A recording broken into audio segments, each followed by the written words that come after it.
दोस्तों, जो लड़की मायके से ये तीन चीजें लेकर ससुराल जाती है वो अपने पति को कंगाल कर देती है, आबाद की जगह बर्बाद कर देती है। मित्रों, आज की ये वीडियो विवाहित स्त्री पुरुषों के लिए बहुत ही महत्वपूर्ण है। अक्सर कुछ गृहस्थ लोगों के जीवन में उथल पुथल मची रहती है। कोई अपनी पत्नी से परेशान है तो कोई पति से, कोई घर वालों से दुखी है तो कोई ससुराल वालों से। लाखों लोगों की जिंदगी में ये समस्याएं बनी रहती हैं। शादी के बाद किसी का जीवन स्वर्ग बन जाता है, किसी का नर्क। किसी के घर में रोज कलह मची रहती है तो किसी का तलाक हो जाता है। लड़कियों की बात करें तो कुछ लड़कियां शादी के बाद अपने ससुराल को स्वर्ग बना देती हैं और कुछ स्वयं भी दुखी रहती हैं और ससुराल वालों का भी जीना हराम कर देती हैं। इस वीडियो में मैं बताऊंगा कि जो लड़कियां अपने मायके से ये तीन चीजें लेकर ससुराल जाती हैं वे अपने पति को कंगाल कर देती हैं। वे तीन चीजें कौन सी हैं जो लड़कियों को मायके से अपने ससुराल के लिए कदापि नहीं ले जानी चाहिए। मित्रों, अगर हमारे घर की उन बहन बेटियों ने इस वीडियो पर अमल कर लिया तो विश्वास मानिए, शादी के बाद उनके जीवन में सुख शांति होगी, ससुराल वालों का प्यार होगा, उनका उनके पति से कभी झगड़ा नहीं होगा। दर्शक बंधुओं, एक समय की बात है, किसी गांव में एक सेठ रहता था। उसकी एक लड़की थी। सेठ अपनी लड़की से बहुत प्रेम करता था, बहुत ही प्यार करता था, लड़की के लिए अपने प्राणों से ज्यादा प्यार करता था। और कहते भी है कि हर लड़की से उसका पिता बहुत प्रेम करता है। ऐसा कौन होगा जो अपने बच्चे को प्यार ना करता होगा। माँ बाप के लिए बच्चे सुंदर हो या कुरूप हो, काले हो या गोरे हो, इससे कोई फर्क नहीं पड़ता, बच्चे तो बच्चे होते हैं। वो सेठ भी अपनी लड़की से बहुत प्रेम करता था। इतना प्रेम करता था कि उसके कहते ही हर इच्छा उसकी पूरी कर देता था। बड़े लाड प्यार से उसने अपनी बेटी को पाला था। बेटी की जुबान पर कोई भी बात आती, उससे पहले ही पिता उसकी डिमांड पूरी कर देता था। और मैं अक्सर कहा करता हूं कि अधिक लाड प्यार भी पूर्ण स्वतंत्रता औलाद को बिगाड़ देती है। उसने कहा कि पिताजी मैं ऐसा पहनूंगी, तो पिता ने कहा कि ठीक है बेटी, तुम ऐसा पहनो। बेटी ने कहा कि मैं ऐसे नहीं रहूंगी, तो पिता ने कहा ठीक है बेटा, तुम्हारी जैसी मर्जी हो वैसे रहो, तुम्हें कौन रोकता है, आखिर तुम हमारी इकलौती पुत्री हो। मित्रों, मेरा आपसे निवेदन है कि अपने बच्चों से प्यार करो, बहुत प्यार करो, अपनी बेटियों से खूब लाड प्यार करो। लेकिन याद रखना, इतना प्यार अपनी बेटियों से मत करना कि उनका भविष्य खतरे में पड़ जाए, क्योंकि तुम्हारी बेटी को दूसरे के घर में भी जाना है। एक बात याद रखना, कितना भी लाड प्यार कर लेना, लेकिन बेटियों के स्वभाव पर ध्यान जरूर देना। कहते हैं 90% ससुरालें खराब नहीं होती, 90% हमारी बेटियों का स्वभाव खराब हुआ करता है। ध्यान रहे, आपको विचार करना है। इतना लाड प्यार मत करो कि वो लड़की आपकी जिद्दी हो जाए, वो बड़े छोटों का भेद भूल जाए, मान मर्यादा भूल जाए, वो ये भूल जाए कि मैं एक भारतीय नारी हूं, उसके लिए सुख सुविधाएं दो कौन रोकता है। पर इतनी मत देना कि कल तुम्हारे लिए उसका प्यार दुखदाई बन जाए। मित्रों, सेठ ने भी अपनी लड़की से इतना प्यार किया, इतना प्यार दिया कि लड़की का स्वभाव बिगड़ गया। लड़की जिद्दी हो गई, उसकी स्वतंत्रता में उसके संस्कार नष्ट हो गए। एक बात याद रखना, लड़ने वाली बहू से घर नहीं चलता, जो खुशियां बांट सके। ऐसी बेटी अपनी बनाकर के तैयार करो। सेठ के लाड़ प्यार में लड़की सारी मर्यादाओं से अनभिज्ज रह गई। 8 बजे सोकर उठती थी, कोई कुछ कहता था तो 1000 जवाब देती, झुंझला करके बातें करती थीं। मित्रों, मेरा उन बेटियों से कहना है कि ये तुम्हारा गुस्सा होना, ये तुम्हारा खींचना मां बाप तो बर्दाश्त कर लेंगे, लेकिन ससुराल वाले बर्दाश्त करने वाले नहीं है।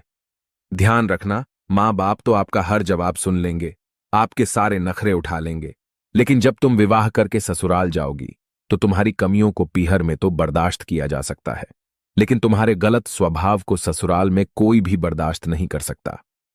धीरे धीरे वो लड़की अपनी जिंदगी में बहुत बड़ी अहंकारी होती चली गई, घमंडी हो गई।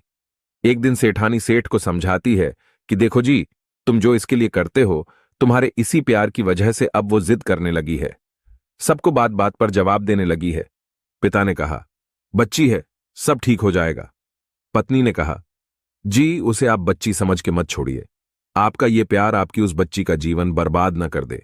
बच्चे की हर डिमांड पूरी करके आप थोड़ी देर तो खुश हो जाओगे, लेकिन ये आदत यदि बच्चे को लग गई तो जिंदगी भर आंसू बहाने पड़ेंगे। ध्यान रखना, एक लड़की का जब घर बर्बाद होता है तो सिर्फ उसे ही दुख नहीं होता, मां बाप भी जीवन भर दुखी रहते हैं। लड़की को पालना किसी संत की साधना से कम तपस्या नहीं हुआ करती। मित्रों, धीरे धीरे वो सेठ की लड़की बड़ी हो गई। पिता ने कहा कि अब तो बेटी बड़ी हो गई है, और जब बेटी बड़ी हो जाए तो माँ बाप को एक ही चिंता रहती है कि मेरी बच्ची का घर बस जाए, मेरी बेटी के हाथ पीले हो जाए तो मैं इस जिम्मेदारी से मुक्त हो जाऊं। एक अच्छा सा घर वह देखकर उस पिता ने उस लड़की की शादी कर दी। बेटी विवाह करके ससुराल चली गई। अब ससुराल में जब पहुंची तो ससुराल में 8 दिन भी नहीं हुए थे, तब तक पिता के पास फोन आ गया। फोन उठाकर पिता ने पूछा, बोलो बेटी तुम कैसी हो? बेटी कहने लगी, अरे मुझसे पूछ रहे हो कि मैं कैसी हूं? अरे पिताजी, मैं तो यहां पर बहुत ज्यादा परेशान हो रही हूं, मेरा यहां पर दम घुट रहा है। पिताजी ने पूछा, बेटा 8 दिन में ये तुम्हारा क्या हाल हो गया? लड़की बोली, मैं इस घर में 1 मिनट भी नहीं रह सकती, मुझे आज ही यहां से लेकर चलिए, मैं इस नर्क में नहीं जी सकती। पिता ने कहा, अरे बेटी 8 दिन में ऐसा क्या हो गया? अरे तुम ऐसा क्यों बोल रही हो? बेटी ने कहा, सब बेकार है, यदि मुझे जिंदा देखना चाहते हो तो इसी वक्त आ जाओ, जैसे हो वैसे आकर मुझे ले जाओ। बाप ने कहा, बेटी मैंने तो इतना अच्छा घर देखा था, तुम्हारे लिए इतना दहेज दिया था, सब कुछ दिया था, उसके बाद इतनी अच्छी शादी की कि पूरे नगर में ऐसी शादी आज तक किसी ने नहीं की, आखिर तुम ये क्या कह रही हो? बेटी ने कहा, मैं फोन रख रही हूं, आप जल्दी आ जाइए और वापस मुझे यहां से लेकर चलिए। यदि मुझे जीवित देखना चाहते हो तो जल्दी से जल्दी यहां से मुझे ले चलो, नहीं तो बेटी को आप नहीं देख पाओगे। मित्रों, वो लाचार पिता क्या करता, इसलिए ध्यान रखना, लड़की का बाप बनना कोई बच्चों का खेल नहीं हुआ करता। आखिरकार बेबस होकर के पिता को बेटी के घर जाना पड़ा। उधर जब बेटी की ससुराल में पहुंचा तो किसी ने न राम राम की, न कोई सम्मान भरा शब्द कहा। किसी ने इतना भी नहीं कहा कि समधी जी आइए बैठिए। लड़की के ससुर अपनी जगह से उठकर चले गए। दामाद भी वहां से निकल गया। देवर ने कुछ नहीं बोला। जब कोई नहीं बोला तो पिता बेटी के पास कमरे में चला गया। एक बात याद रखना मित्रों, एक बेटी के गलत व्यवहार से उसके ससुराल में उसके मां बाप का अपमान हुआ करता है, और यदि बेटी व्यवहार अच्छा रखती हो तो 4 लोग उनके स्वागत में खड़े हुए मिलते हैं। पिता जब बेटी के कमरे में गया और जाकर के कहा, बेटी क्या बात है? बेटी एकदम से बोली, पिताजी इसी वक्त यहां से चलो, यहां का पानी भी मत पीना। पिता ने कहा, बेटी ऐसे क्यों बोल रही हो? यह तुम्हारी ससुराल है, तुम्हारा घर है। बेटी ने कहा, पिताजी भाड़ में जाए ऐसी ससुराल, इसी वक्त मुझे यहां से पीहर ले चलो, मेरा यहां पर जीना हराम हो गया है, मैं यहां एक पल भी नहीं रुक सकती। उसने कहा, बेटा रुको, मैं तेरी सास से पूछता हूं। जवाब दिया, अरे क्या पूछना उस डायन से, वो तो डायन है, उसे मत पूछो। अरे उस बुढ़िया के कारण ही तो मैं यहां दुखी हूं, इस घर में उसी डायन ने तो मेरा जीना हराम कर रखा है। पिता ने कहा, बेटा एक बार ठहरो तो मैं उनसे पूछता हूं। मित्रों, अब पिता लड़की की सास के पास गया और बोला, बहन जी मैं आया हूं। सास ने कहा, मुझे दिखाई दे रहा है, मुझे चश्मा नहीं लगा है, आए हो तो कौन सा बड़ा काम कर दिया। पिता ने सोचा, यह कैसा व्यवहार है। वो फिर से बोला, बहन जी मैं अपनी बच्ची को ले जाना चाहता हूं। सास कहने लगी, ले जाने आए हो तो इसी वक्त ले जाइए, तुम्हारी लड़की ने मेरा जीना हराम कर रखा है, ये 8 बजे सो करके उठती है और कोई काम नहीं करती, सीधा हमारा बनाया हुआ खाना चाहिए, और किसी ने कुछ कह दिया तो 1 की 4 सुनाया करती है। ऐसी लड़की दी है तुमने, ले जाओ इसे, और अपना पैसा भी वापस ले जाओ, अपना ये दहेज भी, ये भी ले जाओ, नहीं चाहिए हमें आपका दहेज और हमें ऐसी लड़की। सास की बातें सुनकर पिता का सर नीचे झुक गया और अपनी बेटी को लेकर के चल दिया। कहने लगा, बहन जी 10-15 दिन के बाद भेज दूंगा। सास बोली, भाई साहब ऐसी बहू को आप जिंदगी में कभी मेरे घर मत भेजना। पिता समझ गया जरूर कुछ गड़बड़ है। बेटी को कार में बैठाया और ले गया। रास्ते में पिता ने जाकर उस बेटी से पूछा, एक बात बताओ बेटी, ये माहौल सब कैसे बदल गया? लड़की बोली, पिताजी आपने मुझे किन गवारों में भेज दिया है, इससे अच्छा तो मैं कुंवारी रह लेती तो अच्छा था। पिता ने कहा, बेटी तुम चिंता मत करो, एक बात बताओ तुम्हारी ससुराल कैसी है? बेटी बोली, देखी नहीं आपने, एकदम नर्क है ससुराल। फिर पिता ने सास के बारे में पूछा। लड़की बोली, आप उसकी तो बात ही मत करो, वो तो पूरी डायन है। पिता ने पूछा, ससुर कैसा है? जवाब दिया, ससुर तो राक्षस है पूरा की पूरा। पिताजी ने फिर पूछा, बेटा अच्छा एक बात बताओ तुम्हारा जेठ कैसा है? लड़की ने चीखते हुए कहा, अरे वो तो एक नंबर का ठग है। पिता ने फिर पूछा, तुम्हारा देवर कैसा है? बेटी ने कहा, पिताजी वो तो एकदम आवारा बदमाश है, पूरे दिन घूमता रहता है। फिर पिता ने पूछा, अच्छा ठीक है बेटी, एक बात बताओ तुम्हारी ननद कैसी है? जवाब दिया, ननद वो तो नंबर 1 की चुगलखोर है, पूरे दिन चुगली करती है। उसके जैसी लड़की तो मैंने जिंदगी में कभी नहीं देखी। पिताजी ने फिर कहा, बेटा एक बात बताओ, तेरा पति कैसा है? लड़की बोली, उसकी तो बात ही मत करो, वो तो साक्षात यमराज है। पिताजी ने सोचा कि पति यमराज है, ससुर राक्षस है, सास डायन है, देवर आवारा है, जेठ मूर्ख है और ननद चुगलखोर है। फिर पिता ने एक बात और पूछी, बेटा तुम्हारे पड़ोसी कैसे हैं? जवाब दिया, पड़ोसी पड़ोसी तो एकदम लुच्चा लफंगा बदमाश है। पिता ने सोचा, एक आदमी गलत हो सकता है, दो गलत हो सकते हैं, पूरी ससुराल का हर सदस्य गलत नहीं हो सकता। ससुराल तो छोड़ो, पड़ोसी भी गलत है। पिता बहुत समझदार था। ध्यान रखना, लड़की के मां बाप को बहुत समझदार होना ही पड़ता है। उस पिता ने कहा कि अब गड़बड़ बेटी के ससुराल में नहीं, गड़बड़ मेरी लड़की है। मेरी बेटी के हिसाब से एक भी तो अच्छा नहीं है। पूरे घर में जो देखो सब इसके खिलाफ है, जो देखो सब इसकी बुराई कर रहे हैं। लड़की कहती है, पिताजी अब मैं वहां कभी नहीं जाऊंगी उस घर में। पिता ने कहा, हां बेटा मत जाना, उस घर में कभी मत जाना। तेरे बाप का घर बहुत बड़ा है, आराम से रहना, अपने यहां किसी चीज की कोई कमी नहीं है। मित्रों, पिता बेटी को बुला लाया अपने घर। उधर भाभीियों ने देखा कि अच्छा अब ये यहीं रहने आई है, मेरी ही छाती पर दाल दलेगी। मित्रों एक बात याद रखना, 2 4 8 दिन के लिए मैके में जाओ तो भाभियां भी इज्जत करती हैं। भाभीियों ने भी वही किया। 10-5 दिन तक तो अपनी नंद की इज्जत से खूब खातिर खुशामद की। उसके बाद जब पता चला कि ये यहीं रहेगी तो उसके हाथ में झाड़ू पोछा पकड़ा दिया। कहने लगी, बहुत हो गई खातिरदारी, अब यहां रहना है तो काम तो करना ही पड़ेगा। लड़की ने कहा, अरे भाभी तुम तो मुझे इतना प्यार करती थी, अब ये कैसी बातें कर रही हो? भाभी ने कहा, करती थी, लेकिन तौर तरीके से होगी तो ही प्यार करेंगे। अब तो तू ससुराल छोड़कर आ गई है और यही रहेगी, हमारी छाती पर दाल दलेगी। भाभी का 2 टूक जवाब सुनकर लड़की सोचने लगी, अरे अब तो भाभी का नेचर ही बदल गया है। मित्रों याद रखना, लड़की अगर ज्यादा पीहर में रहे तो इज्जत सम्मान तो वैसे भी खत्म हो ही जाएगा। लड़की की शान तो पीहर से डोली उठना है और ससुराल से अर्थी उठने में है। भाभी का व्यवहार बदल गया था। मंदिर गई जब 2 महीने हो गए बाप के यहां रहते हुए, अब तो मंदिर वालों को परेशानी हो गई। साथ की लड़कियां सोचने लगी, ये तो काफी दिनों से यहां रह रही है, इसका पति इसे क्यों नहीं लेने आ रहा? ये बात सच है, बेटी अपने बाप के घर रहती है, लेकिन पड़ोसियों का पेट दुखने लग जाता है। सहेलियां मिलती हैं, पूछती है कैसी घूम रही हो, जीजा जी लेने के लिए नहीं आए क्या? उसने कहा, सत्यानाश हो उस जीजा का, वो मुझे ससुराल में नहीं रहने दे रहा है, न मुझे पीहर में रहने दे रहा है। जहां जाए, शादी में जाए, पार्टी में जाए, कहीं भी जाए, हर कोई पूछने लगता है कि जीजा जी लेने नहीं आ रहे हैं, छोड़ दिया क्या? अब तो वहां की बातें सुन सुन के लड़की परेशान हो गई। उसने कहा, अरे यहां जीना तो और भी हराम हो गया है। उसने कहा, मैं तो मर गई, आसमान से गिरी और खजूर पर लटक गई।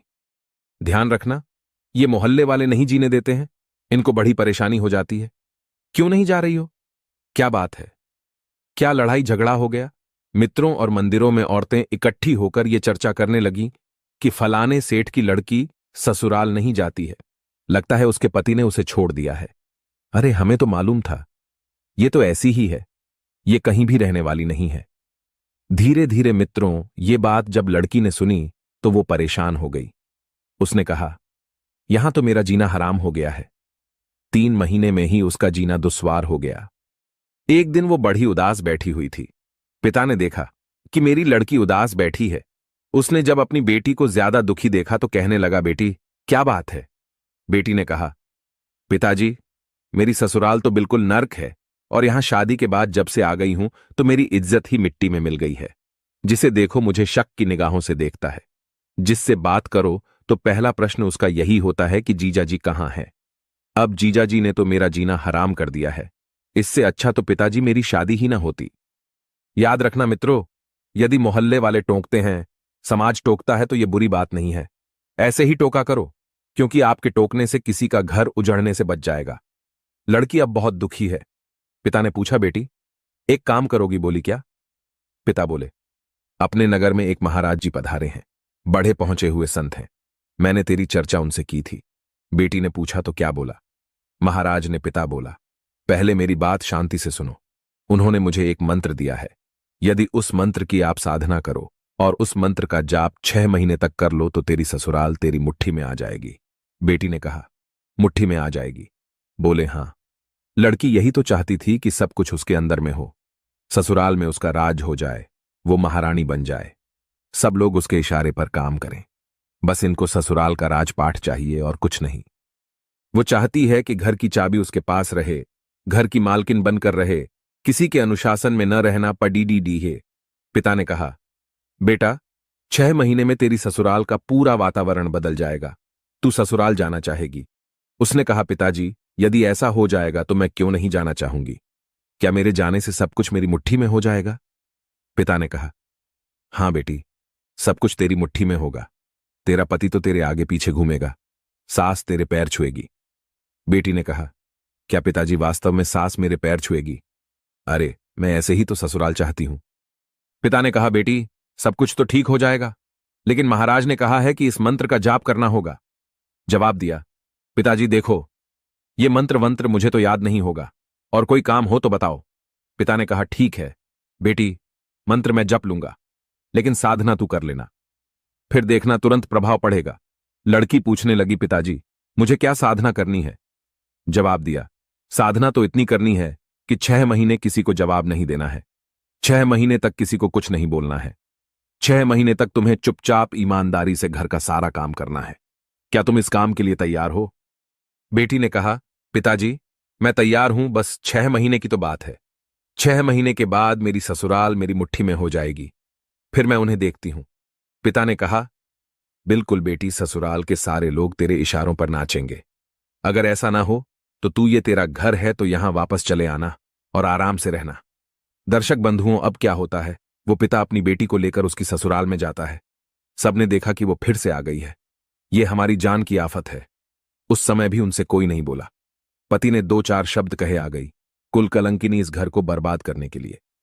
पति की बात सुनकर गुस्सा तो इतना आया, लेकिन उसके पिता ने कहा, बेटी, साधना आपको ध्यान रखना है, कुछ भी नहीं बोलना है। 6 महीने तक अगर बोल गई तो मेरी कोई जिम्मेदारी नहीं होगी। उसके बाद में सेठ अपनी बेटी को लेकर उसकी सास के पास में जाता है और कहता है कि बहन जी, मैं आपकी बहू को लेकर आ गया हूं। सास ने कहा, अरे क्यों लेकर आए हो इसे, इस चंडाल को? ये तो हमारे घर को बर्बाद कर देगी। अरे यहां से ले जाओ, मुझे इसकी कोई आवश्यकता नहीं है। तब पिता हाथ जोड़ करके कहने लगा, बहन जी, एक बार इसको मौका दे दो, क्योंकि एक बार तो हर किसी को एक मौका देना चाहिए। सास ने कहा, ठीक है भाई, जब ऐसी बात है तो ठीक है।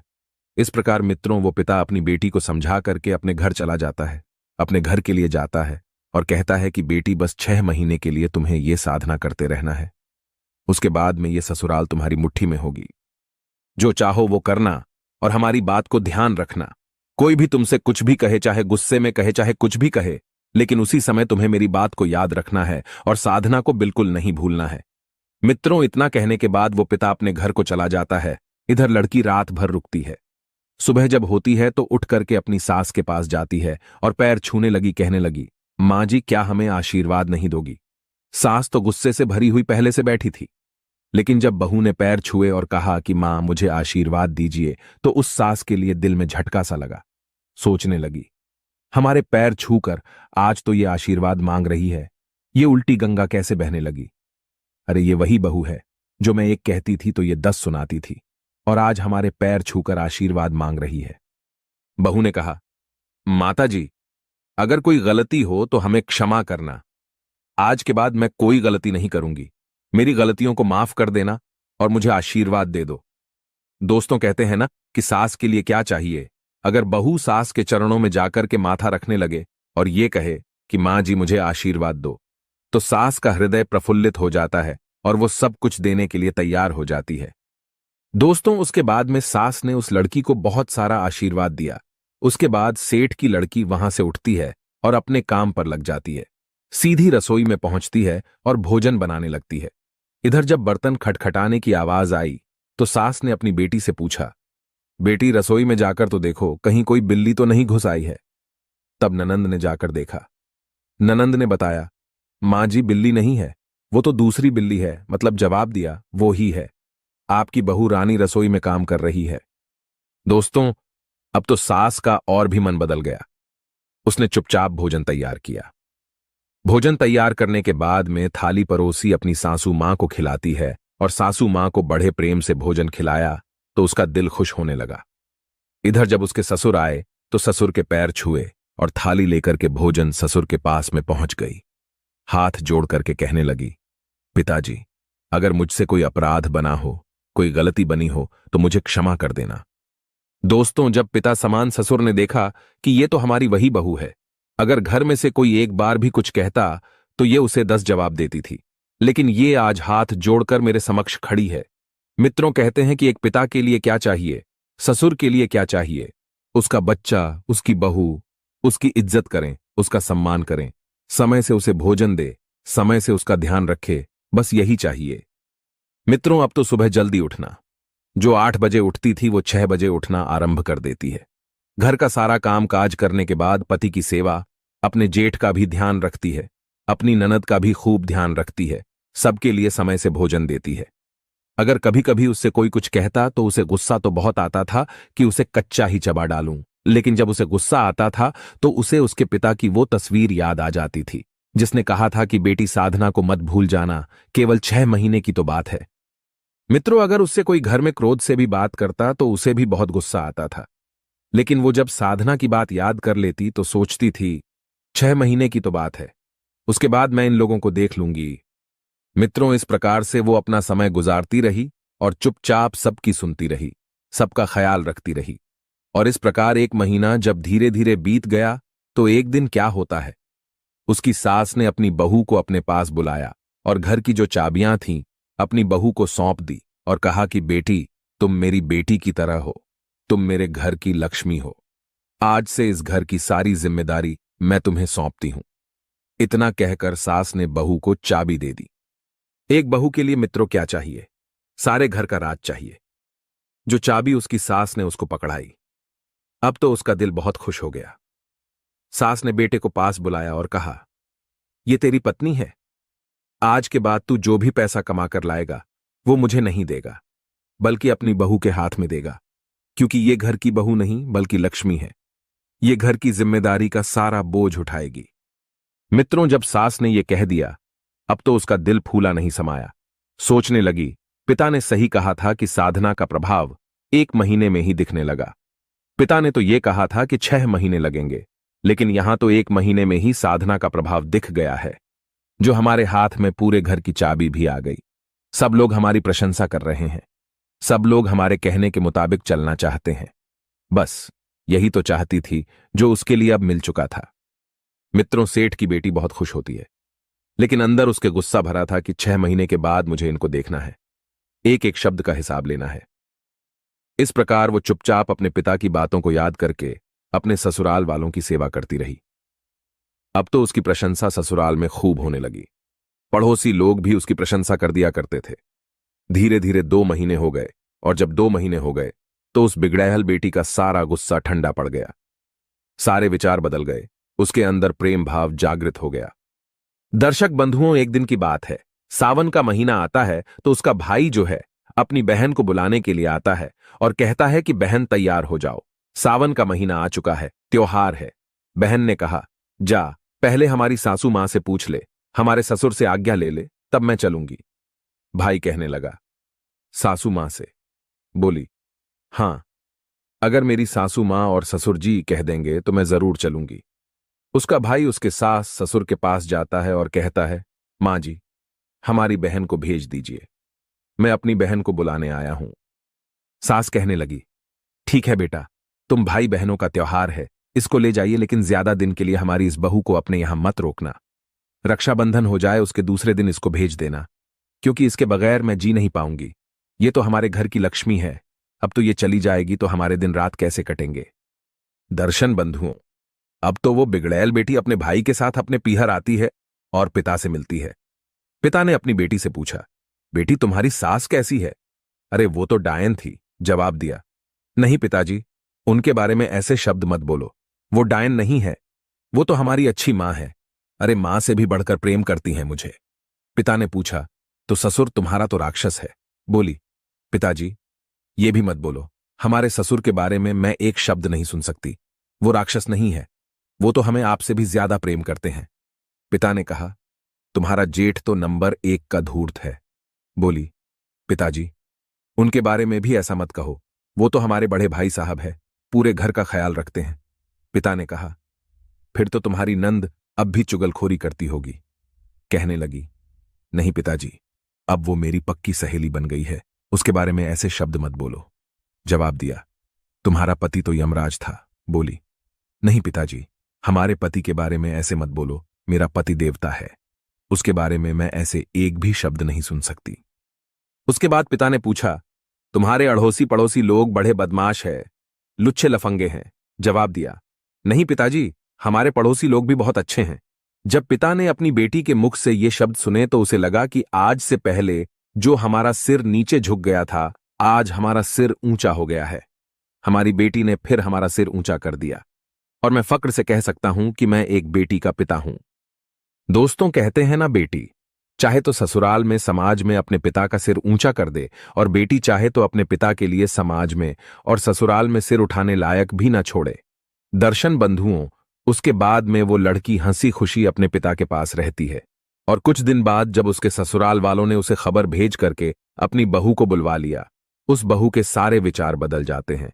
वो घर एकदम स्वर्ग बन जाता है।